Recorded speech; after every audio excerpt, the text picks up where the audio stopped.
भीम रूप धरि असुर सहारे, रामचंद्र के काज सवारे। अर्थात आपने विकराल रूप धारण करके राक्षसों को मारा और श्री रामचंद्र जी के उद्देश्यों को सफल कराया। जय सीताराम, जय हनुमान दादा के भक्तों।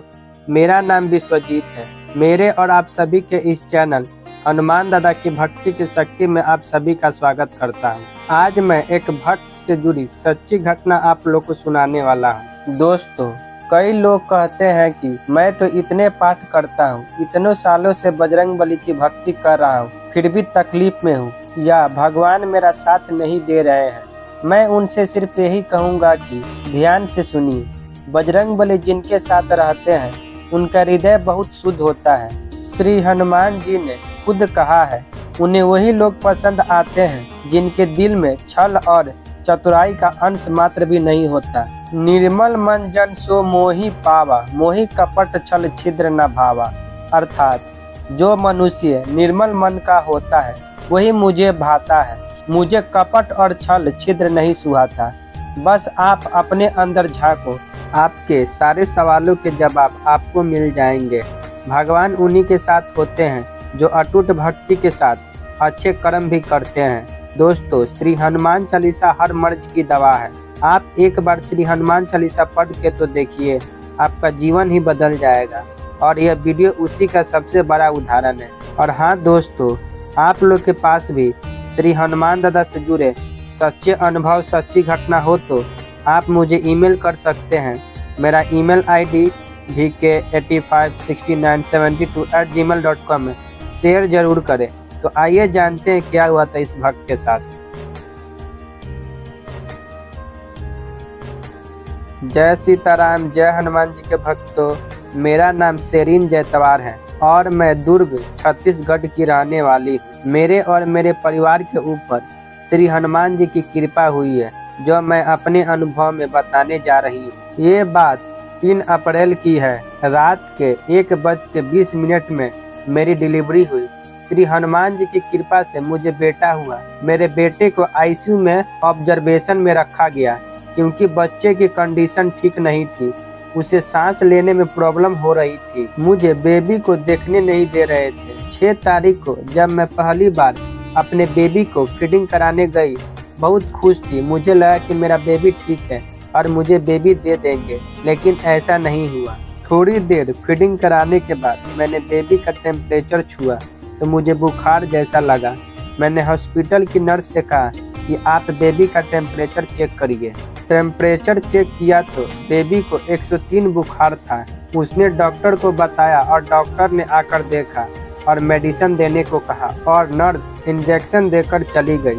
वे दिन बुखार ऐसे ही आ रहा था और जा रहा था। बेबी ICU में ही था।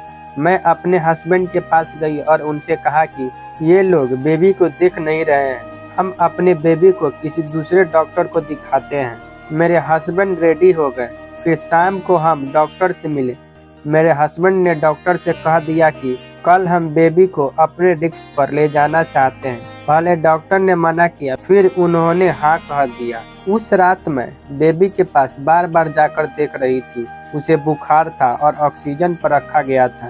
मैंने नर्स से पूछा कि मेरे बेबी को ऑक्सीजन पर क्यों रखा गया है, उसका सैचुरेशन तो सही है, फिर क्यों? भाई, मैं खुद एक स्टाफ नर्स हूँ, इसीलिए मुझे जानकारी थी।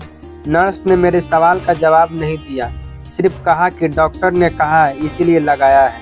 उसी रात मैं बेबी का डायपर बदल रही थी। बेबी ने वाइट कलर का मोशन पास किया था तो मैंने वहाँ की नर्स को बुलाकर दिखाया। फिर डॉक्टर को बताकर मेडिसिन स्टार्ट कर दी गई। 7 तारीख को मॉर्निंग में मेरे हस्बैंड डॉक्टर से मिलने गए तो डॉक्टर ने मेरे हस्बैंड को और डरा दिया और कहा कि बेबी को और 11 से 12 दिन ICU में रखना होगा। उसकी कंडीशन ठीक नहीं है, सांस लेने में प्रॉब्लम हो रही है और इन्फेक्शन है।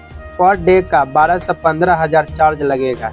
मेरे हस्बैंड ने डॉक्टर से कहा कि मैं अब बेबी को ले जाना चाहता हूँ। हस्बैंड ने बाहर आकर मुझे सारी बात बताई और अपने एक फ्रेंड को जो रायपुर में रहते हैं उनको इस बारे में जानकारी दी। तो उन्होंने एक ही बात बोली कि बेबी को रायपुर ले आ, यहाँ एक बच्चों का बहुत अच्छा हॉस्पिटल है। फिर डॉक्टर बोले कि ऐसे आप बेबी को नहीं ले जा सकते, बेबी को ऑक्सीजन की ज़रूरत होगी। फिर मेरे हस्बैंड ने एम्बुलेंस अरेंज की। जब एम्बुलेंस आने वाली ही थी कि हमें पता चला कि कोरोना और लॉकडाउन के चलते कोई डॉक्टर हॉस्पिटल से नहीं जा सकते और एम्बुलेंस कैंसिल करनी पड़ी। हम और परेशान हो गए, अब हम बेबी को कैसे लेकर जाएंगे। घर से बड़ी दीदी का बार बार कॉल आ रहा था, मैं उन्हीं से बात कर रही थी। दीदी बस एक ही बात बोली, श्री हनुमान जी की कृपा से बेबी को कुछ नहीं होगा, तू टेंशन मत ले। मैं सिर्फ रोती जा रही थी। फिर मेरी एक फ्रेंड है, वह दूसरे हॉस्पिटल में स्टाफ नर्स है, उसने एक एम्बुलेंस से बात की पर उसमें भी कोई डॉक्टर नहीं जा सकता था। फिर श्री हनुमान जी की कृपा से एक आईसीयू का स्टाफ रेडी हुआ जाने के लिए। ऐसे करते करते पूरा दिन निकल गया और शाम के 4:15 में एम्बुलेंस आई। मैं बेबी को अपने गोद में रखकर ऑक्सीजन लगा के दुर्ग से रायपुर लेकर निकल गई। बेबी कंटिन्यू रो रहा था और उसे देखकर मैं भी रो रही थी। बेबी का ऑक्सीजन लेवल कम ज़्यादा हो रहा था। उसका लेवल जो था 90 से 100 होना चाहिए था, लेकिन बेबी का 70 तक चला गया था। मैं मॉनिटर देख कर रो रही थी, लेकिन मेरे हस्बैंड जो मेरे साथ थे वे लगातार श्री हनुमान चालीसा का पाठ कर रहे थे। लॉकडाउन के कारण हम लोग सिर्फ 45 मिनट में रायपुर पहुंच गए। बेबी को मेरे हस्बैंड हॉस्पिटल के अंदर लेकर गए। बेबी को आईसीयू में एडमिट करा दिया गया। डॉक्टर ने कहा चिंता ना करें, बेबी ठीक हो जाएगा। सारे टेस्ट करके रात के 9 बजे तक मैं बेबी का कंडीशन बता दूंगा। हमने रुकने के लिए हॉस्पिटल के सामने ही एक रूम अरेंज कर लिया। वहां जाकर देखा तो श्री हनुमान जी का मंदिर था जो हॉस्पिटल से लगा हुआ था। मेरे प्रभु से यही कहा कि हे बजरंगबली, मेरे बच्चे को ठीक कर दो। मैंने रो रो कर अपने बच्चे के लिए उनसे प्रार्थना की। मेरे हस्बैंड और घर में सब श्री हनुमान चालीसा का पाठ कर रहे थे। फिर 9 बजे मेरे हस्बैंड डॉक्टर से मिलने गए। सारे रिपोर्ट्स देखने के बाद डॉक्टर ने कहा आपका बच्चा ठीक है, पर कुछ दिन ऑब्जर्वेशन में रखना होगा। ये बात आकर जब मेरे हस्बैंड ने मुझसे कही तो मैं और रोने लगी। मेरे हस्बैंड ने मुझे एक ही बात कही, तो चिंता ना कर, श्री हनुमान जी के होते हुए हमारे बच्चे को कुछ नहीं होगा। घर में मेरी माँ, बड़ी दीदी और बाकी लोग श्री हनुमान जी से प्रार्थना करते थे। 4 दिन बाद डॉक्टर ने कहा कि बेबी को माँ के साथ रखेंगे। जब बेबी मेरे पास आया तब भी उसके मुंह में ट्यूब लगा था और कुछ मेडिसिन भी चल रही थी। ये सब देख कर मैं श्री हनुमान जी से प्रार्थना करती रहती कि मेरे बच्चे को ठीक कर दो। जहाँ मैं टिफिन खाने बैठती थी वहाँ से श्री हनुमान जी का मंदिर दिखता था, वहाँ भी रोना आ जाता था। ऐसा करते करते 10 दिन हो गए। श्री हनुमान जी की कृपा से मेरा बेटा ठीक होकर 17 को हम घर आ गए और आज बजरंगबली की कृपा से सब ठीक है। हमारा पूरा परिवार श्री हनुमान चालीसा पढ़ना नहीं भूलते।